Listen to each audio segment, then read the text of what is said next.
Zen and the martial way. Zen and Invincibility.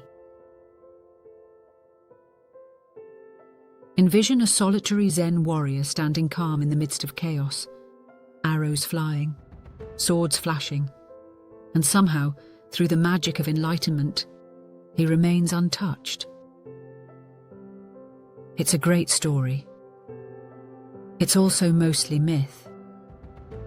Because somewhere along the line, people began confusing spiritual clarity with supernatural invincibility.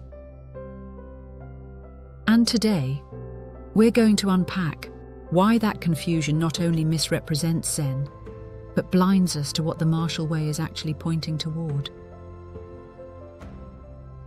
Let's start with the basic misconception. The idea that enlightenment gives you an unbeatable edge, as if seeing through the illusion of the self will somehow let you dodge arrows, deflect blades, and win every fight you enter. And this misconception persists for one very simple reason. We only hear about the survivors, the masters who prevailed, the ones whose skill or luck or timing kept them alive long enough for someone to write a story about them. This is what Nassim Nicholas Taleb calls silent evidence. It's the missing data set that never makes it into the legend. Nobody writes biographies of the enlightened Zen warrior who dies in battle. Nobody composes poems about the monk who misread a situation, or the fully awakened swordsman who fell to a stray spear. They disappear into the unrecorded silence, leaving us with just the highlight reel. And from this distorted record, we build an equally distorted expectation. Zen doesn't promise invincibility. What Zen clarifies is the nature of awareness.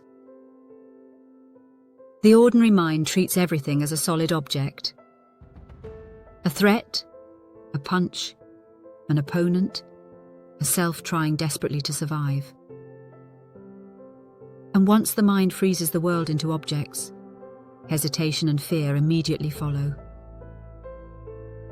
But the Zen-trained mind sees activity, movement, change, conditions unfolding moment by moment. In martial terms, a punch isn't a punch, it's a temporary event. A shifting pattern. Something to meet, not something to fear.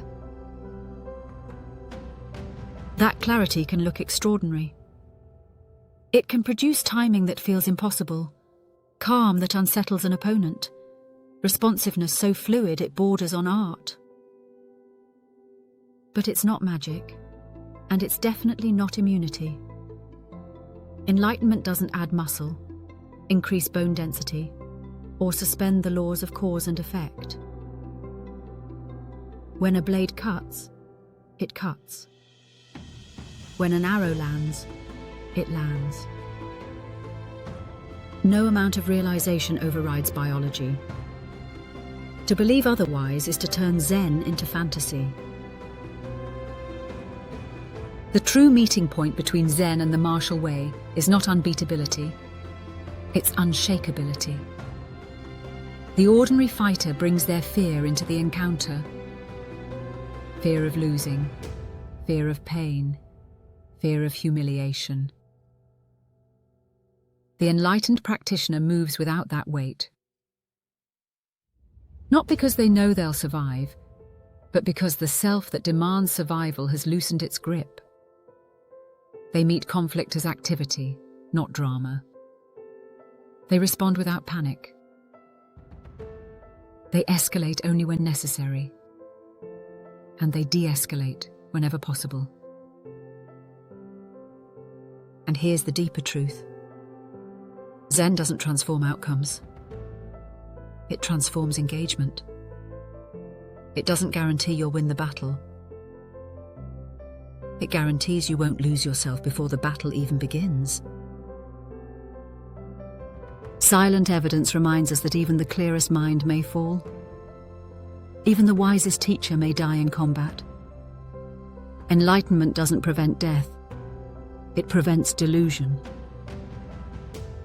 It prevents the belief that victory is something external, something measured in bodies or trophies. In Zen, victory is freedom from fear, freedom from fixation, freedom from the self that insists on being invincible. So if you're looking for Zen to make you unbeatable, you're missing the point. Zen doesn't make the body invulnerable. It makes awareness unfettered. And in a world built on uncertainty, that is the only invincibility Zen ever promised.